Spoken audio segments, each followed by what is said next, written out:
हरे रामेति कृष्णेति नाम संकीर्तनं सदा लोकक्षेमाय कुर्वन्तं प्रेमिकं सद्गुरुं भजे। जय बोलो श्री प्रेमिकेंद्र सद्गुरुनाथ महाराज की जय। सर्व संतनों की जय। नमः पार्वती पतये हर हर महादेवा। गोपिका जीवनस्मरणं கோவிந்தா கோவிந்தா. ராதகிருஷ்ணா சகீஸ், இப்போ வரிசையாக நம்ம பல்வேறு பீட்டங்களை பார்த்துன்னு வந்துட்டு இருக்கோம். காஷியில் இருக்கிற பல்வேறு பீட்டங்களை. அதில் இன்னைக்கு இந்த ஆதி மகாதேவ பீட்டம் அதை பார்த்துருவோம். இது சத்திய யுகத்தில் தேவர்கள் மற்றும் ரிஷிகளினுடைய வேண்டுதலுக்கு இணங்கி பூமியிலேருந்து தானாக ஸ்வயம்புவாக ஒரு லிங்கம் தோணித்து அதுதான் அந்த மகாதேவ லிங்கம் அப்படின்னு அழைக்கப்படுகிறது. காஷியை முக்தி க்ஷேத்திரமாக ஆக்கியது கூட இந்த லிங்கம் தான் சொல்லணும். இந்த கோயிலில் பக்தி ஸ்ரத்தையோட பூஜை அர்ச்சனை எது பண்ணாலுமே அவள் காசியை தவிர வேற எங்கே போய் இருந்தாலுமே கண்டிப்பாக சிவலோகத்தை அடைவா. அது காஷியில் தான் வாசம் பண்ணி அங்கே தான் பிராணம் போகணும் அப்படின்லாம் அவசியம் இல்லை.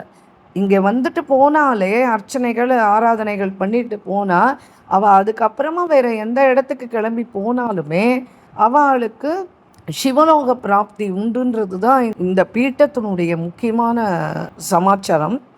அப்புறம் காஷியில் உள்ள அந்த ஆதி மகாதேவரை வழிபடுறதுனாலேயே சர்வலிங்கங்களையும் வழிபட்ட பலன் கிடைக்கும். இது ரொம்ப அற்புதமான கோவில். இதை மிஸ் பண்ணக்கூடாது. இந்த ஜூலை ஆகஸ்ட் ஸ்ராவண மாதம் சொல்கிறா இல்லையா, அப்போ அந்த அமாவாசைக்கு அப்புறம் வர சதுர்தர்ஷி அன்றைக்கி பார்த்தோம்னா இந்த கோயிலில் யக்ஞோபவீதம் கொடுப்பா. யக்ஞோபவீதம் வழங்குறதுன்றது ஒரு பெரிய சிறப்பாகவே எல்லாரும் நினைக்கிறா. தற்போது இந்த கோயிலில் ஆதி மகாதேவர் கோவில் அப்படின்னு கேட்டுட்டே போகலாம். இது எங்கே இருக்குது அப்படின்னா கன்ஃபியூஸ் ஆகிடக்கூடாது. ஆதி மகாதேவர் கோயில் அதுதான். மகாதேவர் கோயில்னு ஒன்று இருக்குது, அது இல்லை, ஆதி மகாதேவர் கோயில். இது எங்கே இருக்குது அப்படின்னா இந்த திருலோச்சன் கோயில் இருக்குது இல்லையா, அதுக்கு பின்னாடி தான் இருக்குது. அதுக்கு எப்படி போகணும் அப்படின்னா இந்த பிர்லா ஹாஸ்பிட்டலுக்கு தாண்டி அந்த மச்சோதரின்ற ஒரு இடம், அந்த ரிக்ஷாலேயோ ஆட்டோலேயோ எதில் வேணால் போகலாம். இல்லை படகுல தான் போகணும் அப்படின்னா திருலோச்சன் காட்டில் போய் இறங்கிட்டோம், அங்கேருந்து அந்த படிக்கட்டு மூலமாகவும் போகலாம். காலையில் 5 மணிக்கே கோயில் திறந்துருவான். 9 மணி வரைக்கும் கோயில் திறந்துருக்கும். காலையில் 5 மணிக்கு மங்கள ஆரத்தி ரொம்ப விசேஷம். 6:30 மணி வரைக்கும் இருந்தோன்னா சிங்கார ஆரத்தி பார்த்துட்டு பிரசாதம் வாங்கிட்டு வரலாம். ராத்திரி 7 மணிக்கும் ஆரத்தி நடக்கிறது. ரொம்ப விசேஷமான கோயில். பக்தாளுக்கு ரொம்ப வரப்பிரசாதி இவர். இதுதான் மகாதேவர் அந்த பீட்டத்தினுடைய வர்ணனை. அடுத்தது காளி பீட்டம் அப்படின்ற இந்த கால்ராத்திரி கோயில் தான். ஏற்கனவே நவராத்திரி இதில் கேட்டிருக்கோம். இருந்தாலும் இந்த பீட்ட வர்ணனையில் இதை கணக்கில் எடுத்துக்கணுன்றதுக்காக வேண்டி இதை மறுபடியும் அதே தான் சொல்கிறோம். துர்காசுரனை அழிக்க முற்படும் போது அம்பிகையிடமிருந்து தூதாக அனுப்பப்பட்டவள் தான் இந்த கால்ராத்திரி. கால்ராத்திரி தேவியின் மூச்சு காற்றிலிருந்து நெருப்பு பந்துகள் தோன்றி அசுரர்களுடைய படையை அழித்தன. துர்காசுரனை கொன்று துர்காதேவி என்ற உருவம் தாங்கிய பின் அம்பிகை பல்வேறு சக்திகளாக தேவிகளாக இந்த காஷியை இன்று வரைக்கும் காத்து வருகிறாள். அந்த சக்திகளுக்குள் ஒருவள் தான் இந்த கால்ராத்திரி. மிகவும் சக்தி வாய்ந்த பீட்டம் இது. காளிகா கலி அப்படின்னு சொல்லிட்டு அந்த அன்னபூர்ணா விஸ்வநாதர் கோயிலுக்கு போகிற சந்துக்கு பக்கத்தில் இருக்குது இந்த காளிகா கலி. தசாஸ்மேத காட் வரைக்கும் ஆட்டோ ரிக்ஷாலேயோ போயிட்டு அதுக்கப்புறம் அந்த விஸ்வநாத கோயிலுக்கு போகிற அந்த வழியிலேயே நடந்து வந்தால் சாட்சி விநாயகர் வரும். அவரை தரிசனம் பண்ணிவிட்டு இந்த கொஞ்சம் வலது பக்கம் திரும்பணும் அப்படின்னா கொஞ்சம் படிக்கட்டு ஏறணும். ஒரு 5-6 படிக்கட்டு ஏறினோம் அப்படின்னா அங்கே சுக்ரேஸ்வரர் இருக்கார். சுக்ரன் நிர்மாணித்த ஈஸ்வரர் சுக்ரேஸ்வரர். அதுக்கு பக்கத்தில் தான் இந்த காளிகா கலி இருக்குது. இந்த கோயில் சதா திறந்திருக்கும். காலையில் 6லேருந்து 12 வரைக்கும், திரும்பி 4லேருந்து ராத்திரி 10 வரைக்கும் திறந்திருக்கும். கால்ராத்திரி தேவி ரொம்ப சக்தி வாய்ந்தவர். எப்போ பார்த்தாலும் இந்த கோயிலில் நிறைய பேர் உட்காந்துட்டு ஜபம் பண்ணிகிட்டே இருப்பாள். நவாக்ஷரி ஜபம் அந்த மாதிரி ஜபங்கள் பண்ணின்னு இருப்பா. வயசானவாள்லாம் இங்கே உட்காந்துட்டு பிரார்த்தனை பண்ணுவாள். ரொம்ப சின்ன கோயில், ரொம்ப சின்ன கோயில், ஆனால் ரொம்ப அற்புதமான கோயில் இந்த கால்ராத்திரி. இந்த கால்ராத்திரி பீட்டமும் சேவிக்க வேண்டிய ஒன்று. அடுத்தது இந்த சித்தேஸ்வரி பீட்டம், அதையும் பார்த்துருவோம். சிவபெருமானை வழிபடுவதற்காக சந்திரனால் ஸ்தாபிக்கப்பட்டது சந்திரேஸ்வரர். சந்திரன் சந்திரகூப்பம் என்கின்ற கிணற்றையும் ஏற்படுத்தியுள்ளார். இன்றைக்கும் இருக்குது. ஒரு வீட்டுக்குள்ளே தான் போகணும். அங்கே அந்த சந்திரகூப்பு இருக்குது. அந்த கூப்பத்தில் இருக்கிற அந்த தண்ணியை இறைச்சி நம்ம ஸ்நானம் பண்ணிவிட்டு அங்கேயே ஸ்நானாதி தர்ப்பணாதிகள்லாம் கூட பண்ணலாம். சந்திரேஸ்வரர் ஏற்படுத்தின லிங்கம் தான் சந்திரேஸ்வரர் லிங்கம். அதுவும் அங்கே இருக்குது. நவகிரக யாத்திரை மேற்கொள்கிறவங்களும் இங்கே இந்த சந்திரேஸ்வரரை வழிபடுறது உண்டு. இந்த லிங்கத்தை ஸ்தாபித்த பிறகு சந்திரன் சிவபெருமானை குறித்து கடுந்தவம் இயற்றினார். இது பல வருஷங்கள் தொடர்ந்தது.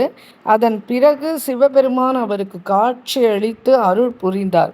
இந்த லிங்கம் நிர்மாணம் செய்யப்பட்டுள்ள இடம் ஒரு சக்தி பீடமாகும் என்று சாக்ஷாத் சிவபெருமான் தன் திருவாயால் கூறியது. பௌர்ணமி அன்று சந்திரேஸ்வரரை வழிபடுபவர்கள் வாழ்வில் அனைத்து வளங்களும் மகிழ்ச்சியும் பெறுவர் என்று கூறினார்.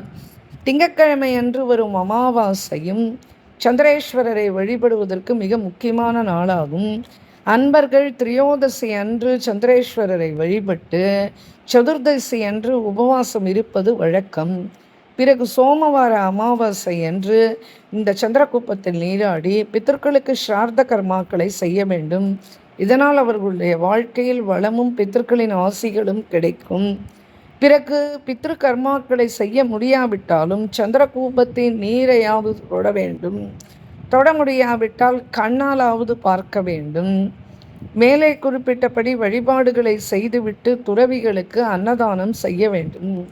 சித்ரா பௌர்ணமி அன்று இந்த சந்திரேஸ்வரரை வழிபடுவது மிகவும் சக்தி வாய்ந்த சிறப்பு அம்சமாகும். சந்திரேஸ்வரனுடைய தீவிர பக்தர்கள் காசியில் அல்லாமல் வேறு எங்கு உயிர் நீத்தாலும் அவர்கள் சொர்க்கத்தையே அடைவார்கள்.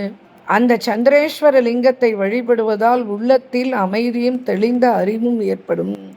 ஜாதகத்தில் சந்திரனால் ஏற்படும் கிரகதோஷம் நீங்க இந்த சந்திரேஸ்வரருக்கு விசேஷ பூஜைகள் செய்ய வேண்டும்.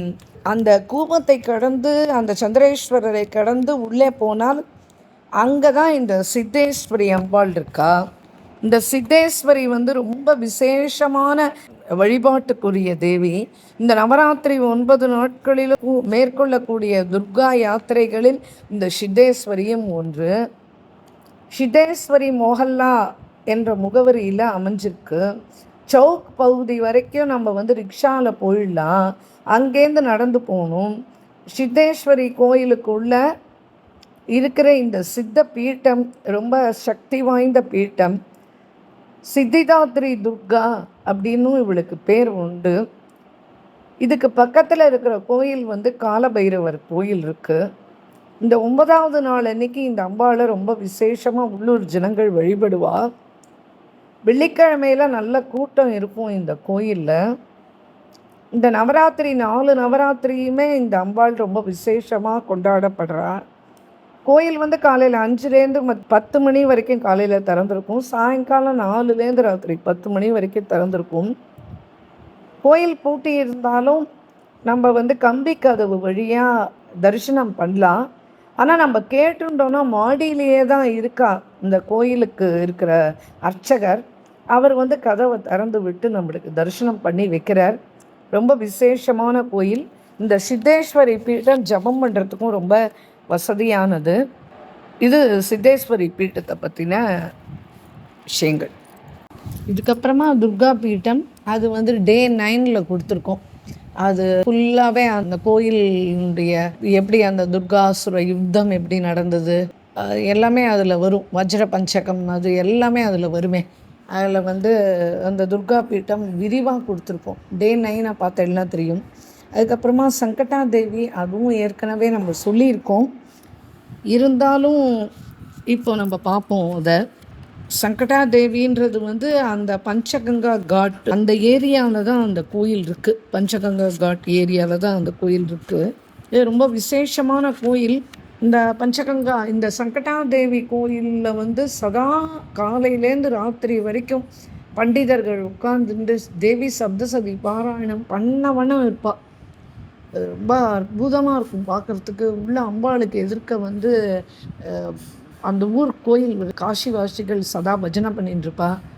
அதில் என்ன ஐதீகம் தெரியல, அந்த சங்கடாதேவிக்கு கொஞ்சம் பக்கத்துலேயே பாண்டரங்கனையும் அங்கே ஸ்தாபனம் பண்ணியிருக்கா. ரொம்ப அற்புதமான அந்த இடம் வந்து சந்தோஷமாக இருக்கும். அந்த கோயிலுக்குள்ளே போயிட்டு வரும்போதே இது வந்து ரிக்ஷாவில் போகலாம். ரிக்ஷாவில் சவுக்கு வரைக்கும் போயிட்டு அங்கேருந்து சந்து சந்தா பூந்து பூந்து நடந்து நடந்து நடந்து நடந்து தான் போய் அடையணும். இந்த பஞ்சமுத்ரா பீட்டம், இந்த ஆத்ம வீரேஸ்வரர் கோயில் நம்ம சொன்னோம் இல்லையா, ஏற்கனவே பார்த்தோமே. ஆத்ம வீரேஸ்வரர் நம்ம ஏற்கனவே பார்த்துருக்கோமே. இந்த 16ஆம் நாள் 17ஆம் நாள்லாம் 16 டே 17லலாம் அந்த வீரேஸ்வர வைபவம்னு வரும். அந்த கோயிலுக்குள்ளே அந்த பஞ்சமுத்ரா பீட்டம் இருக்குது. அதுக்கப்புறம் அந்த சித்த பீட்டம், அந்த சித்தேஸ்வரி கோயில், அது இப்போ பார்த்தோம். இந்த 2 பீட்டங்களுக்கு நடுவில் இருக்கிறது தான் இந்த சங்கடாதேவி. ரொம்ப சக்தி வாய்ந்த தெய்வம். வணங்குறவா அத்தனை பேருக்கும் ஆனந்தத்தையும் அனுகிரகத்தையும் வாரி வழங்குகிற அம்பாள். வெள்ளிக்கிழமையில் இங்கே ரொம்ப கூட்டம் ரொம்ப வழியும்.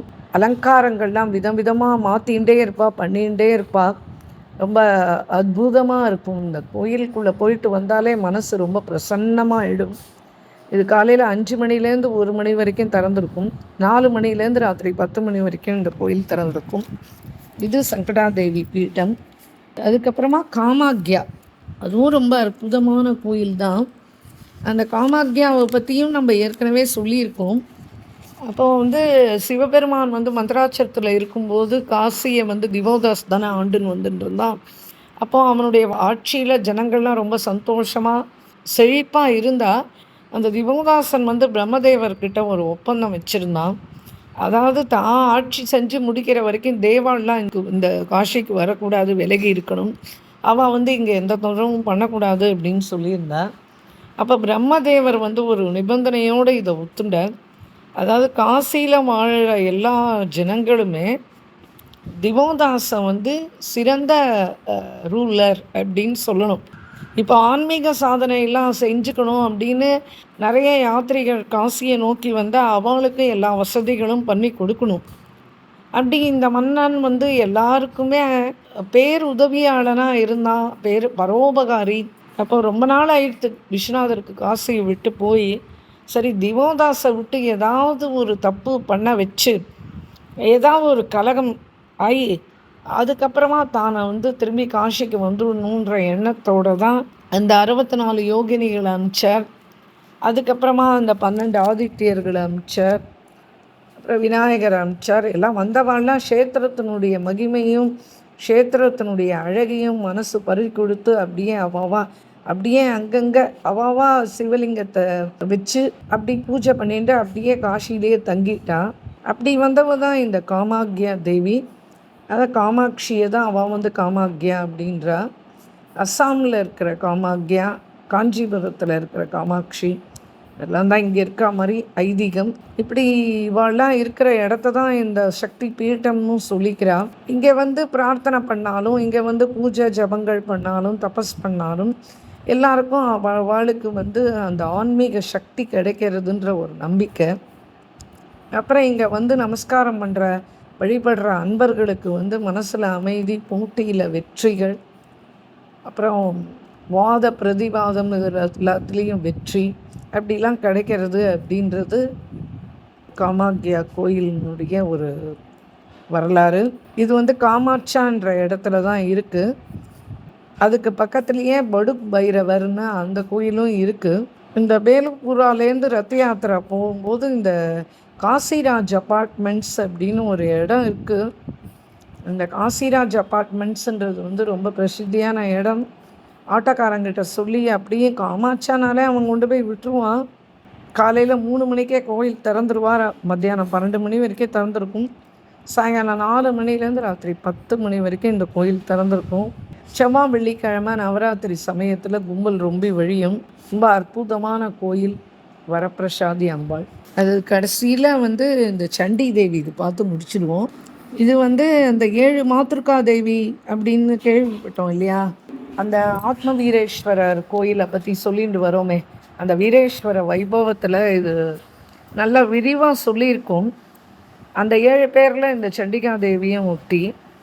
அந்த குழந்தைய எடுத்துன்னு வந்து விடுறா அந்த விகட தேவி அப்படின்ட்டு. அதுக்கப்புறம் அவனுக்கு அப்படியே உயிர் வந்துடுறது. 16 வயசு குழந்தைய அவன் வந்துடுறான். அப்படி பார்த்தோம் இல்லையா? இந்த மாத்ருகா தேவியில் ரொம்ப சக்தி வாய்ந்தவன் இந்த சண்டி. இவ வந்து பக்தாளுக்கு வந்து உடனே பலனை கொடுக்கக்கூடியதில் இவ ரொம்ப பேர் பெற்றவ. அந்த கௌரமி சக்தி அப்படின்னு அதுவும் சொல்கிறா.